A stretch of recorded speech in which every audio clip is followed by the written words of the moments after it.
Blackstone Audio presents A Wife of Noble Character, a novel by Yvonne Georgina Puig. This book is read by Amy McFadden. For Tobin Seymour. I dearly love the state of Texas, but I consider that a harmless perversion on my part, and discuss it only with consenting adults. Molly Ivins. Part 1.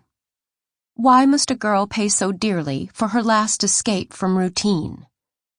Edith Wharton. 1. Preston noticed her immediately. He always did. It was a Friday in May, a warm, windy day. Campus was busy. He was going home after a night spent at the studio, preparing for his final reviews. But what was Vivienne doing here? She stood in the middle of the path, wearing a long white sundress, as dozens of students rushed past her. The wind played with her skirt, lifted her long, straight hair. She kept glancing around. There was nothing new about her. Preston had known her for years. Yet he could not see her without feeling keenly curious. He decided to approach. If she didn't want to talk, he knew, she would pretend not to see him. If she did, she would be his best friend. He wanted to see which it would be. "Preston Duffin!" She smiled and gave him a fragrant half-embrace, stirring his senses agreeably after 24 hours spent in a dark, rank room with the body odor of future architects. He hoped she couldn't smell him. Her height met his shoulders exactly.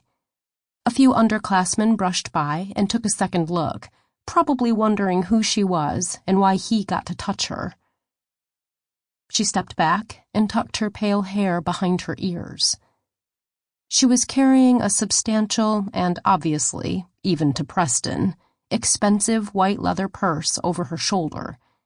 It was covered in polished hardware and buckles that seemed not to buckle anything, and she slipped her small hand beneath the strap to relieve the weight of it from her shoulder.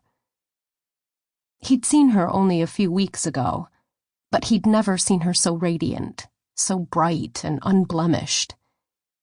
Maybe it was the humidity, filling in the grooves of so many late nights spent drinking light beer in West Houston mansions, Preston imagined, calling up his usual distillation of her character. He knew they were the same age, but she didn't look 30. Sample complete. Ready to continue?